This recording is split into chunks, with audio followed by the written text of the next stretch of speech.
अरे ये क्या है? अपने खेत में जाके सभी रंग बिरंगी मछलियों को इधर उधर फैला देता है।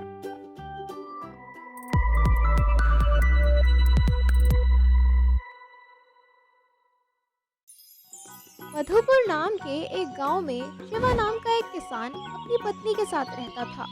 शिवा अपनी पत्नी के बड़बोले स्वभाव से काफी परेशान रहता था। शिवा की पत्नी सरला को हर बात का ढिंढोरा पीटने की आदत थी।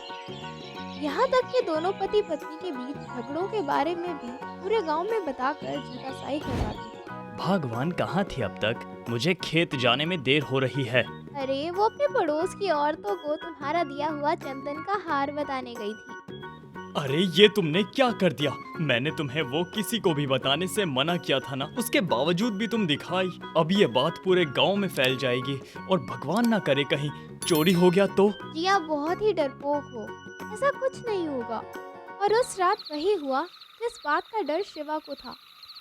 देर रात को चोर चुपके से चंदन के हार की चोरी कर ले गया।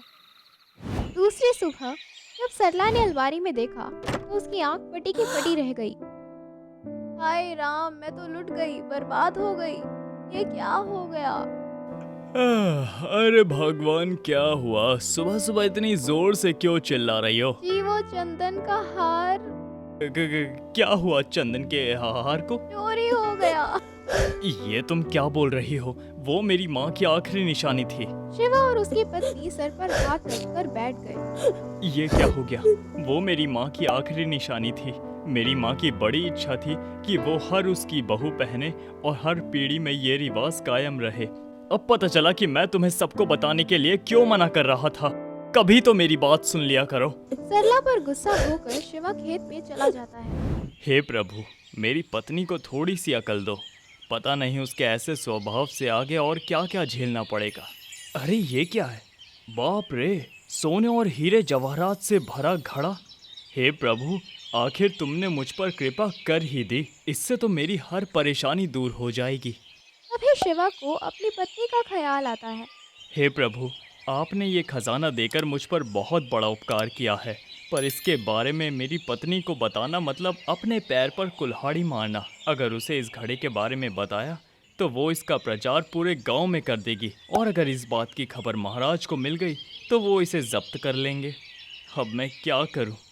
एक काम करता हूं, मैं इसके बारे में सरला को कुछ नहीं बताता, पर यह घड़ा कितना भारी है, मैं इसे अकेला उठाकर भी घर तक नहीं लेकर जा सकूंगा।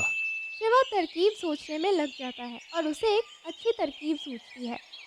शिवा घड़े को गड्ढे में छुपाकर सीधा खेत से हट चला जाता है। वहाँ जाके कुछ रंग बिरंगी मछलियाँ और लाल, पीला, हरा और नीला रंग खरीद लेता है। फिर अपने खेत में जाके सभी रंग बिरंगी मछलियों को इधर उधर फैला देता है और उसके आसपास सारे रंग के पानी बिखेर देता है। ये सब करने में काफी रात हो जाती है। जब वह घर पहुंच के देखता है तो सरला तो सो रही होती है। यही अच्छा मौका है। अरे भगवान, तुम यहाँ सो रही हो? जरा खेत में जाकर देखो। अरे क्या हुआ, क्यों चिल्ला रहे हो? चमत्कार हो गया, हमारे खेत में रंग बिरंगी मछलियों की बारिश हुई है। क्या बात करते हो जी, पर यहाँ कोई बारिश नहीं हुई। वो सिर्फ हमारे खेत में हुई है। अब यहाँ खड़ी खड़ी मुझसे बातें ही करती रहोगी या खुद चलकर अपनी आंखों से भी देखोगी? दोनों खेत की तरफ निकल पड़ते हैं। वहाँ जाकर देखा तो वहाँ पर रंग बिरंगी मछलियाँ गिरी पड़ी थी और आसपास रंग बिरंगे पानी भी गिरा पड़ा था। जी ये सपना है या सच?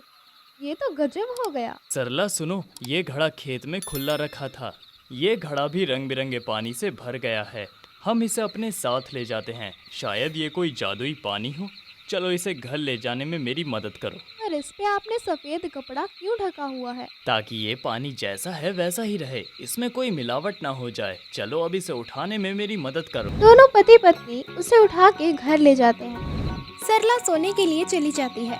शिवा घर के आंगन में गड्ढा खोदकर घड़े को उसमें छुपा देता है। सुबह होते ही सरला शिवा को ढूंढते घर से बाहर आती है। सुनिए जी, वो घड़ा कहाँ है? रात को अंधेरे की वजह से देख नहीं पाई थी, अब दिखाइए तो कैसा है पानी। कौन से घड़े की बात कर रही हो तुम भगवान? अरे कल आप मुझे रंग बिरंगी मछलियों की बारिश दिखाने ले गए थे ना, का रंग बिरंगा पानी। ये कैसी बहकी बहकी बातें कर रही हो? जरूर तुमने ऐसा कोई सपना देखा होगा। दोनों पति पत्नी की बातें आसपास खड़े लोगों के कान में पड़ती हैं। सब पूरी बात जानने के लिए उनके पास जाके पहुंचते हैं। इस बारिश के बारे में बात हो रही है। वो कल सिर्फ हमारे खेत में रंग बिरंगी मछलियों की बारिश हुई थी, और तो और पानी भी रंग बिरंगा था, और उस पानी से भरा घड़ा हम घर ले आए थे, पर अब वो मिल ही नहीं रहा। तब सरला की ऐसी बचकानी सी बातें सुनकर हंसने लगते हैं। सभी लोग सरला का बहुत मजाक उड़ाते हैं। सरला दुखी हो जाती है और घर के अंदर चली जाती है। शिवा खड़े खड़े सोचता है कि अगर ये सब की वजह असली घड़े के बारे में बताता तो पता नहीं क्या हो जाता। सरला देखा, हर बात सबको बताना जरूरी नहीं होता। इससे ऐसी परेशानियां भी हो सकती हैं। ये आज मुझे समझ आ गया। जो इंसान हर बात का ढिंढोरा पीटता रहता है, लोग उसे और उसकी बातों को हल्के में लेने लगते हैं। अब मैं ऐसा कभी नहीं करूँगी। शिवा मन ही मन में खुश हो रहा था। इसे कहते हैं एक तीर से दो निशान लगाना।